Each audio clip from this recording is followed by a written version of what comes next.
शास्त्रों में कहा गया है कि रामलीलाओं के श्रवण करने से कल्याण होता है। राम कथाएं बड़े चाव से सुनी और सुनाई जाती हैं।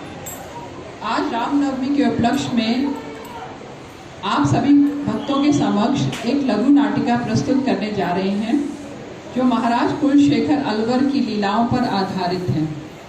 अधिकांश भक्तों के लिए महाराज कुलशेखर के बारे में बहुत कम जानकारी है, इसलिए प्रस्तुति से पहले हम उनके जीवन का संक्षिप्त परिचय प्रस्तुत करके इस कमी को दूर करने का प्रयास करेंगे। महाराज कुलशेखर अलवर 12 अलवरों में से एक हैं। अलवर यह एक तमिल शब्द है जिसका अर्थ है ईश्वर प्रेम में डूबा हुआ या फिर दिव्य परमानंद में डूबा हुआ। महाराज कुलशेखर कौस्तुभ मणि के अवतार हैं। 8वीं सदी में दक्षिण भारत में 3 राजवंश हुआ करते थे, चोला, चेरा और पांड्या। महाराज कुलशेखर का जन्म ट्रावणकोर यानी केरल राज्य के शाही परिवार में हुआ था। वह चेरा राज्य का प्रतिनिधित्व करते थे और ट्रावणकोर राज्य के अधिपति थे। उन्होंने कुली यानी उदयपुर, कुडल जो कि अब मदुरई है तथा कांगू प्रांत पर राज्य किया। महाराज कुलशेखर विष्णु के अनन्य भक्त थे। वे अपने आप को उनका सेवक मानकर राज्य का कार्यभार संभालते थे। उनका मानना था कि यह भूमि, यह राज्य उनके स्वामित्व का नहीं है, अपितु श्री भगवान ही इसके असली स्वामी हैं। वे इस तरह अपने आप को भगवान का प्रधान सेवक समझकर राज्य का कार्यभार संभालते थे। वे प्रतिदिन भगवान को 2 बार राज्य के कार्यभार के बारे में बताया करते थे। महाराज कुलशेखर ने अपने आध्यात्मिक स्वाध्याय के लिए वाल्मीकि रामायण को चुना।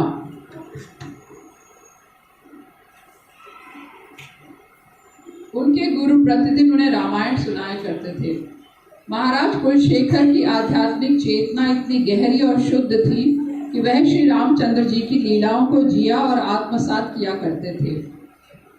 वह श्री रामचंद्र जी को प्रतिक्षण अपने समक्ष स्पष्ट रूप से अनुभव करते थे और किस तरह प्रभु श्री राम की लीलाओं में लीन हो जाते थे, यह सब हम इस नाटिका में देखेंगे। एक बार दैनिक कथा के अंतर्गत जिस पर उनका पूरा ध्यान केंद्रित था, गुरु ने कहा, राम यहाँ अकेले खड़े हैं और उन्हें 14,000 राक्षसों ने घेर लिया है। नायक अकेले कैसे लड़ सकता है? नायक अकेले कैसे लड़ सकता है? यह पंक्ति सुनते ही कुलशेखर अलवर का अपने प्रभु श्री राम के प्रति प्रेम और भक्ति का उन्माद फूट पड़ा। वह तुरंत उत्तेजित स्वर में चिल्लाने लगे और अपनी सेना को उनके साथ चलने का आदेश देने लगे। आइए इस लीला का आनंद हम अपनी नाटिका के इस प्रथम चरण में लेते हैं। हरे कृष्णा।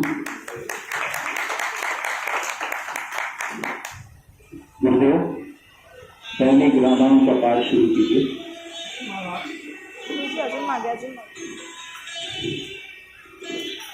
अपने वनवास के दौरान भगवान राम अपने भाई लक्ष्मण और पत्नी सीता के साथ पंचवटी वन में पहुंचे।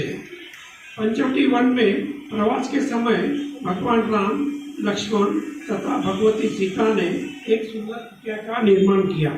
इस परिस्थिति में वह अपना समय सुखपूर्वक व्यतीत करते थे। एक दिन रावण की बहन दुर्पंका एक सुंदर स्त्री का रूप धारण करके वहां पहुंची। उसने भगवान राम को निकट से देखा। भगवान राम का अद्वितीय सौंदर्य देखकर वे मोहित हो गई।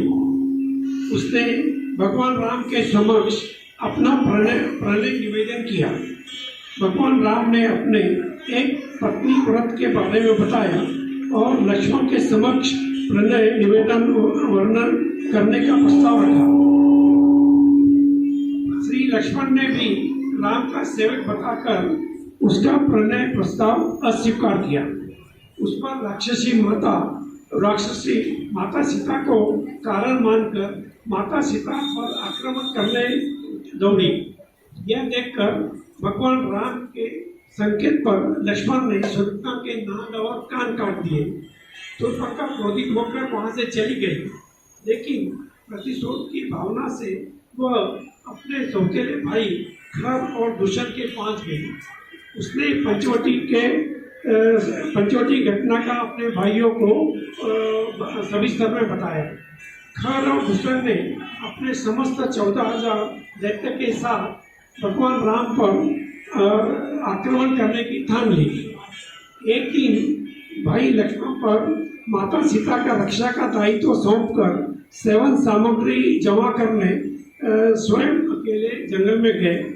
वहां राम को अकेला देखकर खर दुष्यंत ने अपने 14,000 राक्षसों के साथ श्री राम को घेर लिया।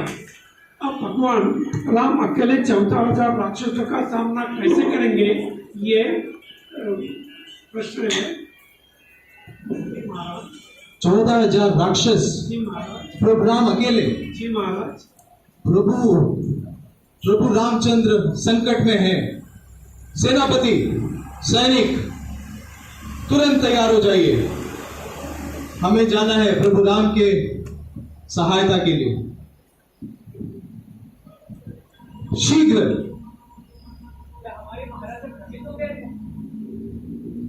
14,000 राक्षस और प्रभु राम अकेले। हे भगवान, अभी राजा को कैसे शांत किया जाए, राजा को कैसे बताया जाए, हमें राजा को इस संकट से कैसे बचाया जाए, कुछ तो करना होगा। हाँ, मेरे पास कितने हैं, शीघ्र बाहर जाओ। मैं महाराज को समझाता हूँ हमारी आगे से और उनके साथ जाए। सैनिक जल्दी करो। हमारी आधी सेना श्री रामचंद्र जी की सहायता के लिए भेज दी। उनका समाचार आने के पश्चात ही बची हुई सेना लेकर आप स्वयं जाइए। ये ठीक है। 14,000 राक्षस। महाराज की जय हो, महाराज की जय हो। महाराज, एक शुभ समाचार आया है। अभी अभी हमारे सेना ने समाचार भेजा है कि प्रभु श्री राम ने 14,000 राक्षसों की सेना को अकेले ही मार गिराया है और युद्ध जीत लिया है। प्रभु जय श्री राम, जय श्री राम, जय श्री राम। 14,000 राक्षसों को प्रभु राम अकेले ही मार गिराया।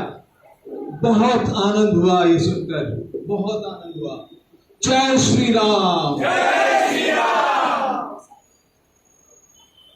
और इस प्रकार हमने इस लीला में देखा कि कैसे महाराज कुलशेखर अपने प्रभु श्री राम को आगाध प्रेम करते हैं।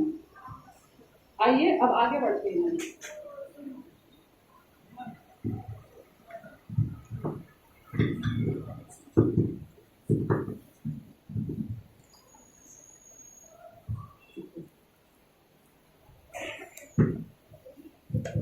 राजा की सभा में रामायण का दैनिक पाठ हमेशा की तरह चलता रहा। पाठ के दौरान पढ़ी जाने वाली हर महत्वपूर्ण घटना बड़े समारोह और धूमधाम और खुशी के साथ मनाई जाती थी। उनके महल में श्री रामचंद्र जी की स्थापित मूर्ति थी, जिसकी प्रतिदिन विस्तृत रूप से पूजा अर्चना की जाती थी।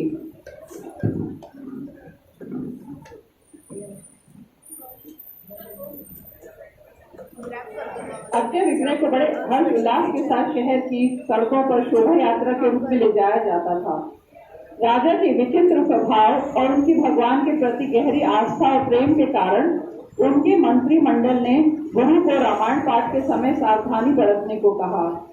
उन्होंने प्रभु श्री रामचंद्र जी के जीवन की केवल उन घटनाओं का विस्तार से पठन करने को कहा जिसमें श्री रामचंद्र जी प्रसन्न रहते थे, और संकट में माने जाने वाले सभी प्रसंगों का निषेध करने को कहा कि कहीं ऐसी परिस्थिति में राजा उद्विग्न होकर अनुचित निर्णय न ले ले। एक दिन गुरु ने अपनी अनुपस्थिति में अपने पुत्र को राजा के लिए श्री राम का पठन करने के लिए नियुक्त किया। गुरु के पुत्र राजा की प्रभु जी के प्रति चेतना के प्रति अनभिज्ञ थे, इसलिए उन्होंने रामायण के सभी अंशों को समान रूप से पढ़ना शुरू किया।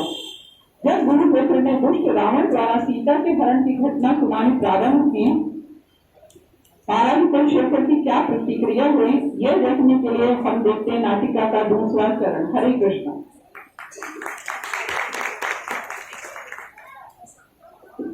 रामायण का पाठ शुरू किया जाए। जी महाराज। एक दिन पंचवटी नाम के वन में प्रभु श्री राम जी के कुटिया के बाहर एक सुनहरा हिरण माता सीता को दिखाई देता। उस हिरण को देखकर माता सीता बहुत प्रसन्न हो जाती। मुझे वह हिरण चाहिए, ऐसे प्रभु श्री राम जी से आग्रह करती। लक्ष्मण को माता सीता की रक्षा के लिए प्रभु श्री राम छोड़ते हैं और वे स्वयं वन में उस हिरण को पकड़ने के लिए चले जाते हैं। वह हिरण नहीं अपितु रावण के कहने पर राक्षस मारीच रूप बदल कर आया था।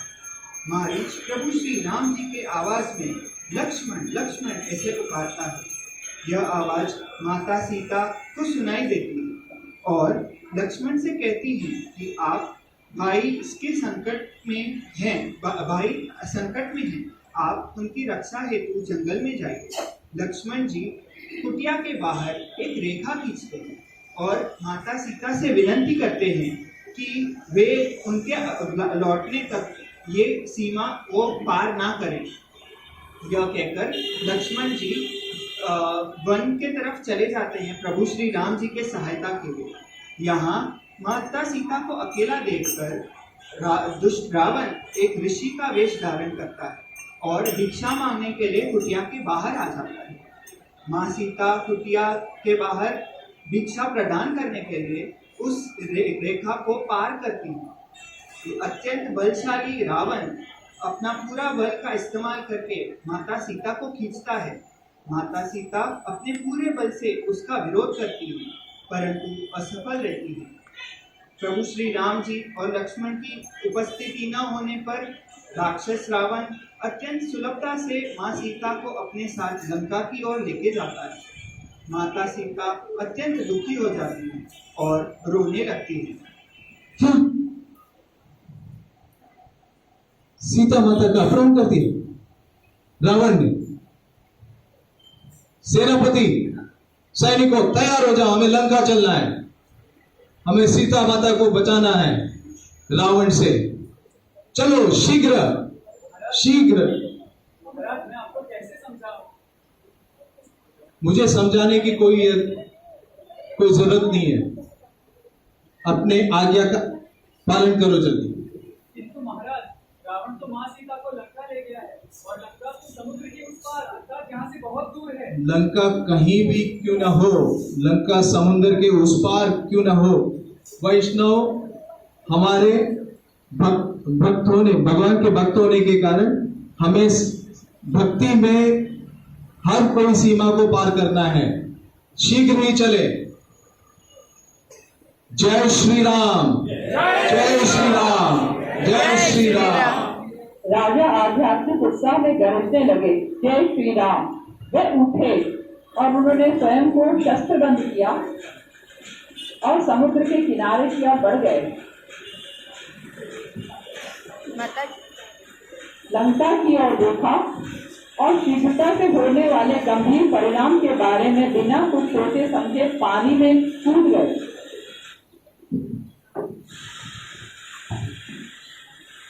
सभी सैनिक श्री राम अब प्रभु पर देखते ही रह गए। प्रभु मैं आ रहा हूँ। जय श्री राम, राजा समुद्र में गिर चुके थे जय और श्री कंठ तक राम, पानी में डूबे हुए थे। जय श्री राम। राजा ने मैं लंका आ रहा को हूँ पहुंचने के लिए समुद्र प्रभु, में मैं आ तैरने रहा का हूँ। संकल्प जय श्री किया। राम, पूरे समय राजा जय श्री राम, मंदिर में जय खड़े श्री राम, श्री राम जी की मूर्ति पूरे जय श्री राम। प्रभु मैं आ रहा और हूँ, परिस्थिति में गंभीर परिणाम हुआ। अपने भक्त मैं आ रहा हूँ। गंभीर जय परिस्थिति श्री में राम, देखकर भगवान जय श्री राम राम, प्रेम जय पर श्री अपने भक्त के राम। समक्ष प्रकट हो गए। राजा कहते हैं लंका से बढ़ने वाले थे। उसी समय राजा ने अपने सामने प्रभु श्री राम का मनमोहक रूप देखा। प्रभु राम माँ सीता के साथ खड़े दिखे। श्री राम जी ने भक्त सेवक शेषर को देखा और कहा, हे मेरे प्रिय भक्त, हमने रावण का वध कर दिया है, देवी सीता को भी छुड़ा लिया है। हे राजन, आपकी मनोकामना पूरी हो गई तथा हमें शीघ्र ही हमारे राज्य लौटना चाहिए। चलिए।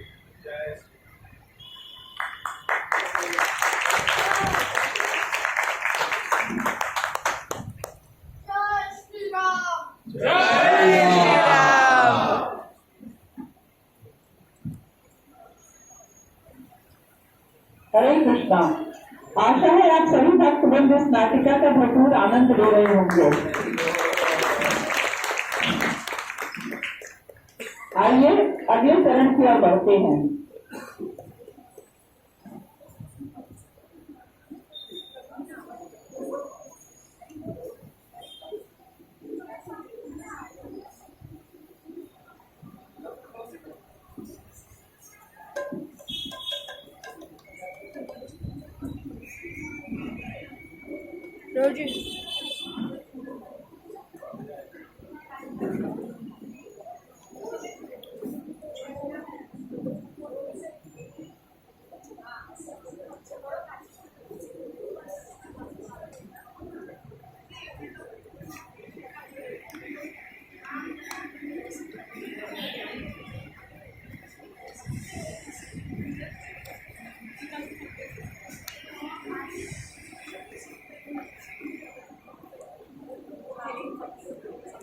श्रीरंगम जाने और हमेशा के लिए वहीं रहने के लिए गंभीर हो गए थे। उन्होंने सेवानिवृत्त होने और अपना राज्य छोड़कर परमेश्वर के राज्य में शामिल होने का अपना निर्णय सभी को सुनाया। उनके मंत्रिमंडल के लिए यह एक चिंता का विषय था। उन्होंने सोचा कि अगर वे वहां गए तो फिर कभी वापस नहीं आएंगे। इसलिए मंत्रियों ने श्रीरंगम के वैष्णव जन को वहां आने के लिए आमंत्रित किया। अब राजा कुलशेखर वैष्णव जन में इतना जुड़ गए कि वे उन्हें ईश्वर के रूप में मानने लगे। धीरे धीरे वैष्णव जन की संख्या बढ़ती जा रही थी। यह बढ़ती संख्या भारतीयवादी विचारधारा वाले मंत्रियों को असहनीय हो गई। इस समस्या पर विचार करते समय उन्हें प्रभावशाली युक्ति सूझी। उन्होंने सोचा अगर हम किसी तरह राजा की दृष्टि में वैष्णव को नीचा दिखाकर कलंकित कर सकते तब निश्चित रूप से राजा का भ्रम टूटेगा कि जिन लोगों को वे धर्मात्मा समझते थे उन्हें अधर्मी मानने लगेंगे। मंत्रियों ने योजना बनाकर राजा के निजी प्रिय भगवान श्री राम को सजाए जाने वाले एक मूल्यवान आभूषण की चोरी करवाई। आगे क्या हुआ यह हम तीसरे भाग में देखेंगे।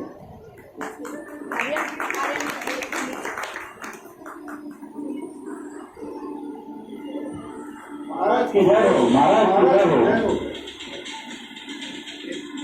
महाराज अत्यंत दुखद समाचार है महाराज। हमारे देवता विभाग का प्रबंध करने वाले जो पुजारी है उन्होंने प्रभु श्री राम का मूल्यवान हार चुराया महाराज। संभव ये सत्य नहीं है। अत्यंत दुख सुविधा महान साधुओं के मन को भ्रष्ट कर देता है महाराज। पुजारी तो वैष्णव है। वैष्णव कभी भगवान का हार चुराने का पाप कदाचित नहीं कर सकते। यही सत्य है महाराज, हम पर विश्वास कीजिए, पुजारियों ने हार चुराया है। मुझे वैष्णव पर पूर्ण विश्वास है। वैष्णव ने आपकी अंधश्रद्धा का लाभ उठाकर आपसे विश्वासघात किया है महाराज। महाराज मैं तो कहता हूँ उनसे कड़ी से कड़ी कार्रवाई कीजिए, राज्य से निकाल दीजिए और आप अपना कीमती समय ज्यादा से ज्यादा राजकार्य में लगाइए। नहीं नहीं, ये नहीं हो सकता, ये नहीं हो सकता। मेरे पास एक युक्ति है। क्या महाराज? एक पात्र में एक विषैला सर्प को प्रस्तुत किया जाए तुरंत।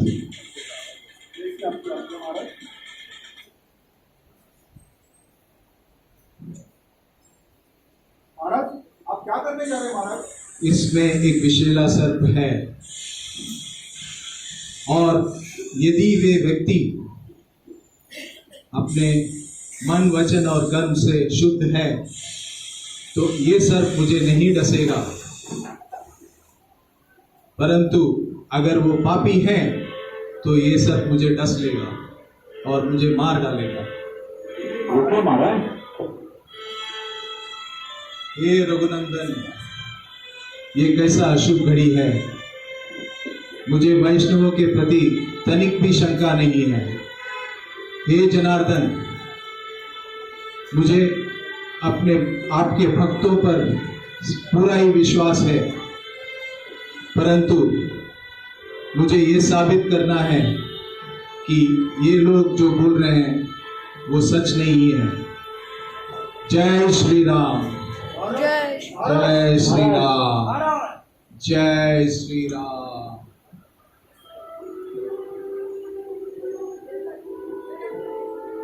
भगवान को भी मान्य है कि वैष्णव पापी नहीं है। हमें समय ना दे महाराज, हमने वैष्णव पर झूठा आरोप आपको लगाया। ऐसा करके हमने आपका घोर अपराध किया है महाराज। ये मूर्ख मंत्रियों, तुमने क्या किया है आप लोगों ने? घोर अपराध, वैष्णव अपराध किया आप लोगों ने। इसमें मैं कौन होता आप लोगों को क्षमा करने वाला? स्वयं भगवान भी क्षमा ना करे तुम लोगों को। महाराज, हमको वैष्णव जन में कोई आपत्ति नहीं है। हम तो चाहते हैं कि आप अपना ज्यादा से ज्यादा वक्त राज्य कार्य में लगाए। आप लोग जाइए, वो वैष्णव से क्षमा मांगी, शायद वो क्षमा कर दे आपको। मुझे अब इस राज्य में रहना नहीं है। मैं अपने आप को राज्य कारोबार को त्याग करता हूँ और श्रीरंगम जाकर वहाँ पे भगवान के पाद चरण में सेवा में लग जाऊंगा। मैं इसी क्षण अपना इस राज्य को त्यागने का घोषणा करता हूँ। मेरे पुत्र दृढ़वदन को ये राज्य सौंप दूंगा मैं। मेरे पुत्र को बुलाया जाए।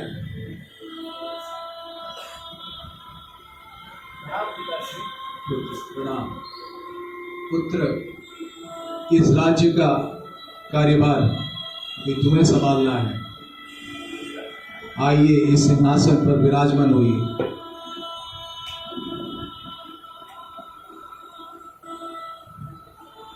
भगवान श्री पद्मनाभ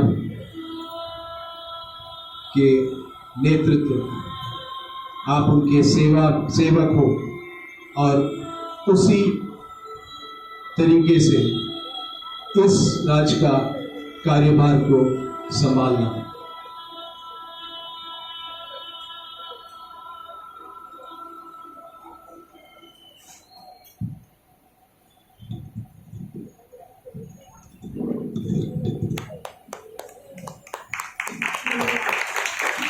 श्री राम। जय श्री राम। जय श्री राम। जय श्री राम। जय श्री राम। जय श्री राम। जय श्री राम।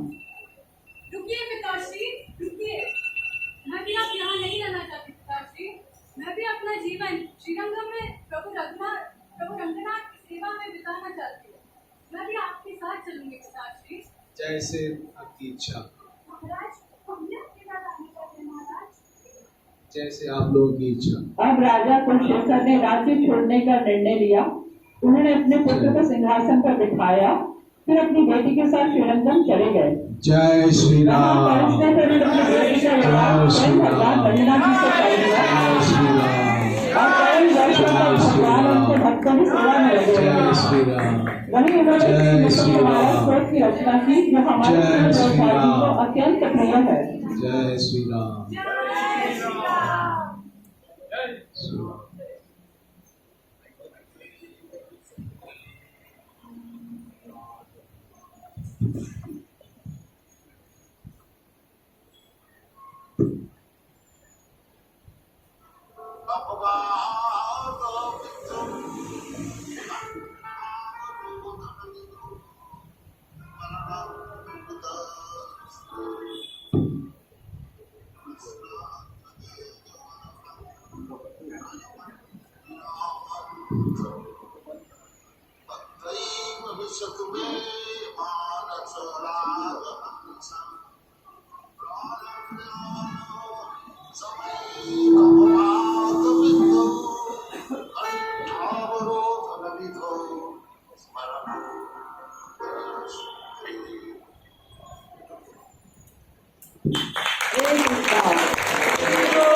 हमारी नृत्य नाटिका बहुत पसंद आई होगी।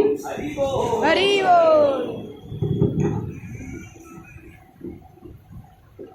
आप सभी को इन सभी पात्रों का इंट्रोडक्शन देते हैं। हमारे गुरु जी बने हैं प्रभु R.D. जिंगरे और किंग कुलशेखर का रोल निभाया है नायक प्रभु जी ने। पहले सैनिक है मिथिल प्रभु जी, सैनिक नंबर 2 पुनीत प्रभु जी, गुरुपुत्र बने हैं सूरज प्रभु जी, श्री रामचंद्र है मदन मोहन प्रभु जी और सीता माता है अमृता माता जी। पहले मंत्री हैं अभिजीत पाटिल और लक्ष्मण बने हैं रूपेश प्रभु जी और हनुमान जी हैं अर्नव। दूसरे मंत्री बने हैं राठी प्रभु जी और तीसरे मंत्री हैं सूर्य प्रभु जी। मेरा नाम मनमोहनी चित्रा।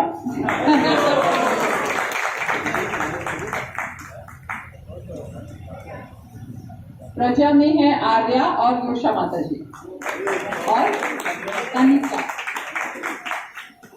शास्त्रों में कहा गया है कि रामलीलाओं के श्रवण करने से कल्याण होता है। राम कथाएं बड़े चाव से सुनी और सुनाई जाती हैं। आज रामनवमी के उपलक्ष्य में आप सभी भक्तों के समक्ष एक लघु नाटिका प्रस्तुत करने जा रहे हैं जो महाराज कुलशेखर अलवर की लीलाओं पर आधारित है। अधिकांश भक्तों के लिए महाराज कुलशेखर के बारे में बहुत कम जानकारी है, इसलिए प्रस्तुति से पहले हम उनके जीवन का संक्षिप्त परिचय प्रस्तुत करके इस कमी को दूर करने का प्रयास करेंगे। महाराज कुलशेखर अलवर 12 अलवरों में से एक हैं। अलवर यह एक तमिल शब्द है जिसका अर्थ है ईश्वर प्रेम में डूबा हुआ या फिर दिव्य परमानंद में डूबा हुआ। महाराज कुलशेखर कौस्तुभमणि के अवतार हैं। 8वीं सदी में दक्षिण भारत में 3 राजवंश हुआ करते थे, चोला, चेरा और पांड्या। महाराज कुलशेखर का जन्म ट्रावणकोर यानी केरल राज्य के शाही परिवार में हुआ था। वह चेरा राज्य का प्रतिनिधित्व करते थे और ट्रावणकोर राज्य के अधिपति थे। उन्होंने कुली यानी उदयपुर, कुडल जो कि अब मदुरई है तथा कांगो प्रांत पर राज्य किया। महाराज कुलशेखर विष्णु के अनन्य भक्त थे। वे अपने आप को उनका सेवक मानकर राज्य का कार्यभार संभालते थे। उनका मानना था कि यह भूमि, यह राज्य उनके स्वामित्व का नहीं है, अपितु श्री भगवान ही इसके असली स्वामी हैं। वे इस तरह अपने आप को भगवान का प्रधान सेवक समझकर राज्य का कार्यभार संभालते थे। वे प्रतिदिन भगवान को 2 बार राज्य के कार्यभार के बारे में बताया करते थे। महाराज कुलशेखर ने अपने आध्यात्मिक स्वाध्याय के लिए वाल्मीकि रामायण को चुना।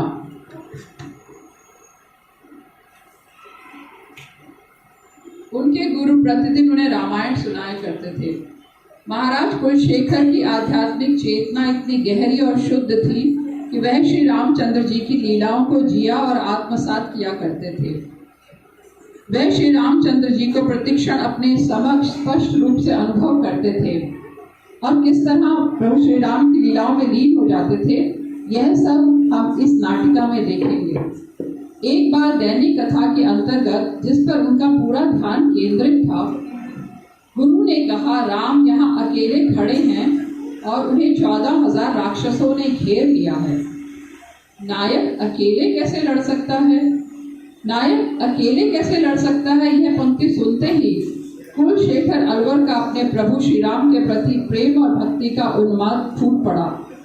वह तुरंत उत्तेजित स्वर में चिल्लाने लगे और अपनी सेना को उनके साथ चलने का आदेश देने लगे। आइए इस लीला का आनंद हम अपनी नाटिका के इस प्रथम चरण में लेते हैं। हरे कृष्णा।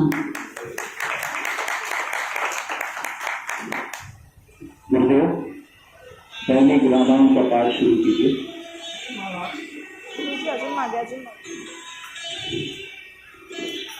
अपने वनवास के दौरान भगवान राम अपने भाई लक्ष्मण और पत्नी सीता के साथ पंचवटी वन में पहुंचे। पंचवटी वन में प्रवास के समय भगवान राम, लक्ष्मण तथा भगवती सीता ने एक सुंदर कुटिया का निर्माण किया। ऐसे परिस्थिति में वो अपना समय सुखपूर्वक व्यतीत करते थे। एक दिन रावण की बहन दुर्पंका एक सुंदर स्त्री का रूप धारण करके वहां पहुंची। उसने भगवान राम को निकट से देखा। भगवान राम का अद्वितीय सौंदर्य देखकर वे मोहित हो गई। उसने भगवान राम के समक्ष अपना प्रणय निवेदन किया। भगवान राम ने अपने एक पत्नी व्रत के बारे में बताया और लक्ष्मण के समक्ष प्रणय निवेदन वर्णन करने का प्रस्ताव रखा। श्री लक्ष्मण ने भी राम का सेवक बताकर उसका प्रणय प्रस्ताव अस्वीकार किया। उस पर राक्षसी माता सीता को कारण मानकर माता सीता पर आक्रमण करने दौड़ी।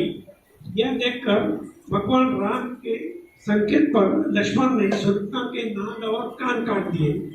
शूर्पणखा क्रोधित होकर वहां से चली गई, लेकिन प्रतिशोध की भावना से वह अपने सौतेले भाई खर और दूषण के पास गई। उसने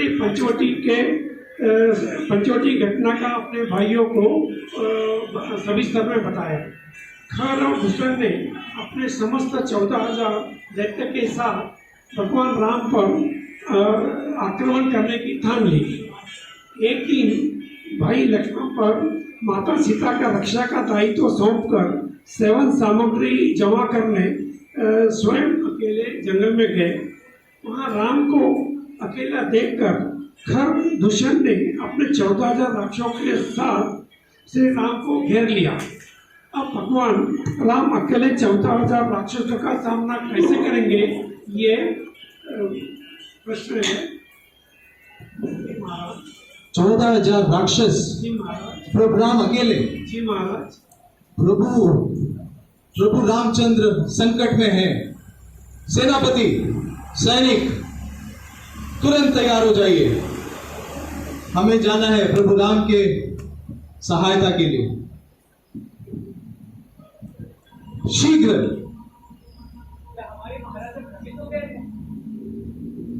14,000 राक्षस और प्रभु राम अकेले।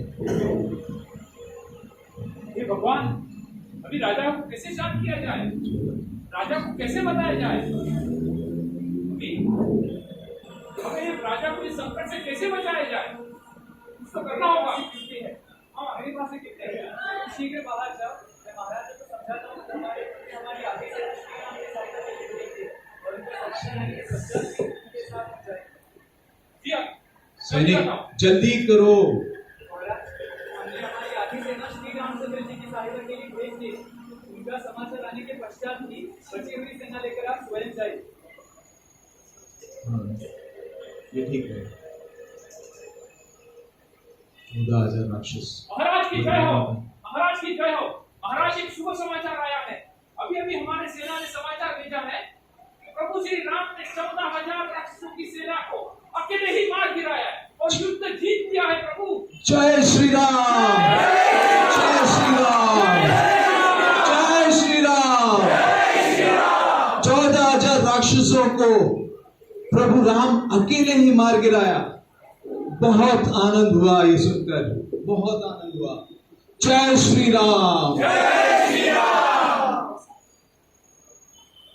और इस प्रकार हमने इस लीला में देखा कि कैसे महाराज कुलशेखर अपने प्रभु श्री राम को आगाध प्रेम करते हैं। आइए अब आगे बढ़ते हैं।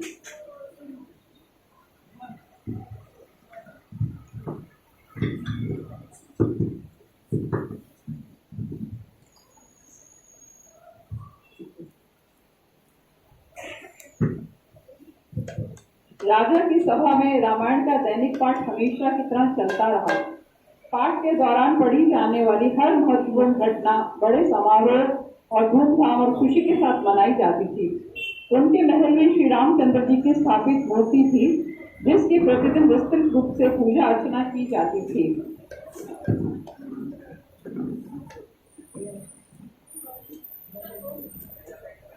रैप कर दो। अक्षय विग्रह को बड़े हर्ष उल्लास के साथ शहर की सड़कों पर शोभा यात्रा के रूप में ले जाया जाता था।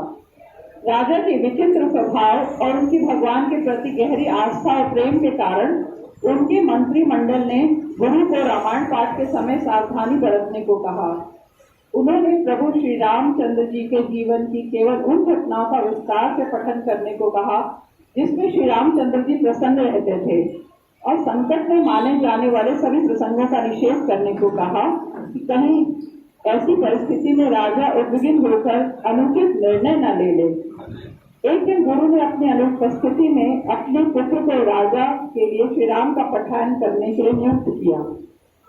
गुरु के पुत्र राजा की प्रभु जी के प्रति चेतना के प्रति अनभिज्ञ थे, इसलिए उन्होंने रामायण के सभी अंशों को समान रूप से पढ़ना शुरू किया। जब गुरु पुत्र ने दुष्ट रावण द्वारा सीता के हरण की घटना सुनानी प्रारंभ की, महाराज कुलशेखर की क्या प्रतिक्रिया हुई, यह देखने के लिए हम देखते हैं नाटिका का दूसरा चरण। हरे कृष्ण।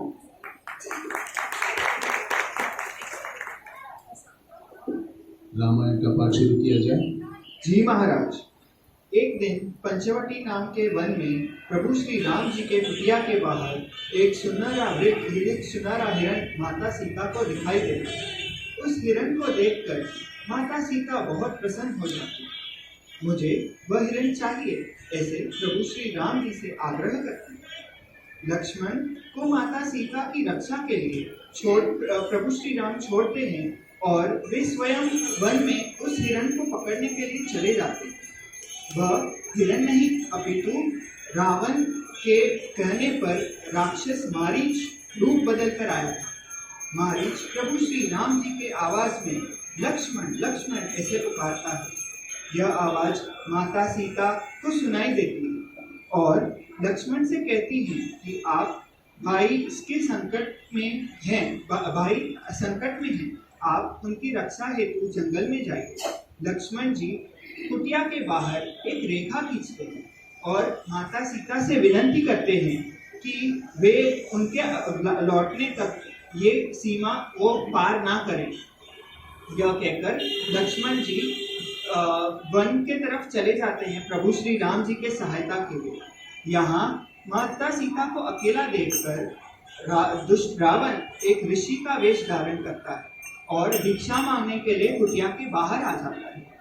माँ सीता कुटिया के बाहर भिक्षा प्रदान करने के लिए उस रेखा को पार करती है। अत्यंत बलशाली रावण अपना पूरा बल का इस्तेमाल करके माता सीता को खींचता है।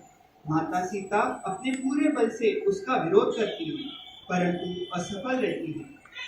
प्रभु श्री राम जी और लक्ष्मण की उपस्थिति न होने पर राक्षस रावण अत्यंत सुलभता से माँ सीता को अपने साथ लंका की ओर लेके जाता है। माता सीता अत्यंत दुखी हो जाती है और रोने लगती है। क्या सीता माता का अपहरण कर दिया रावण ने? सेनापति सैनिकों तैयार हो जाओ, हमें लंका चलना है, हमें सीता माता को बचाना है रावण से। चलो शीघ्र शीघ्र। मैं आपको कैसे समझाऊं? मुझे समझाने की कोई जरूरत नहीं है, अपने आज्ञा का पालन करो जल्दी। किंतु महाराज रावण तो माँ सीता को लंका ले गया है और लंका तो समुद्र के उस पार अर्थात यहाँ से बहुत दूर है। लंका कहीं भी क्यों ना हो, लंका समुद्र के उस पार क्यों ना हो, वैष्णव हमारे भक्त होने, भगवान के भक्त होने के कारण हमें भक्ति में हर कोई सीमा को पार करना है। शीघ्र ही चले। जय श्री राम, जय श्री राम, जय श्री राम। राजा आध्यात्मिक उत्साह में गरजने लगे, जय श्री राम। वे उठे और उन्होंने स्वयं को शस्त्रबंद किया और समुद्र के किनारे की ओर बढ़ गए। लंका की ओर देखा और शीघ्रता से होने वाले गंभीर परिणाम के बारे में बिना कुछ सोचे समझे पानी में कूद गए।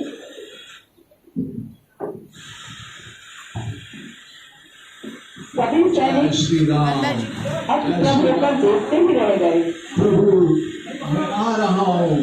जय श्री राम, राजा समुद्र में गिर चुके थे जय और श्री कंठ तक राम, पानी में डूबे हुए थे। जय श्री राम, राजा ने मैं आ लंका रहा में हूँ पहुंचने के लिए समुद्र प्रभु, में मैं आ तैरने रहा का हूँ। संकल्प जय श्री किया। राम, पूरे समय राजा जय श्री राम, मंदिर में जय स्थापित श्री राम, श्री राम जी की मूर्ति पूरे जय श्री राम। प्रभु मैं आ रहा और हूँ, परिस्थिति में गंभीर समस्या हुआ।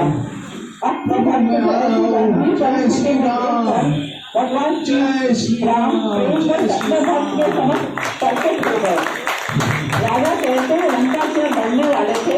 उसी समय राजा ने अपने सामने प्रभु श्री राम का मनमोहक रूप देखा। प्रभु राम माँ सीता के साथ खड़े दिखे। श्री राम जी ने भक्त सेवक कुलशेखर को देखा और कहा, हे मेरे प्रिय भक्त, हमने रावण का वध कर दिया है, देवी सीता को भी छुड़ा लिया है। हे राजन, आपकी मनोकामना पूरी हो गई तथा हमें शीघ्र ही हमारे राज्य लौटना चाहिए। चलिए।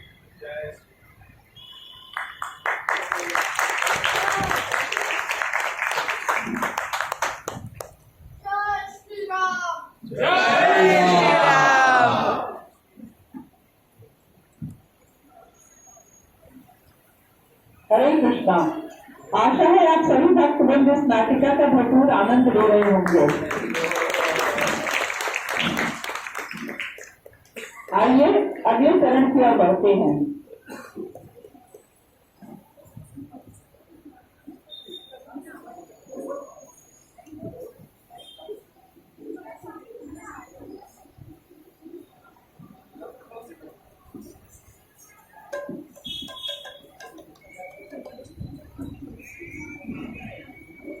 रोजी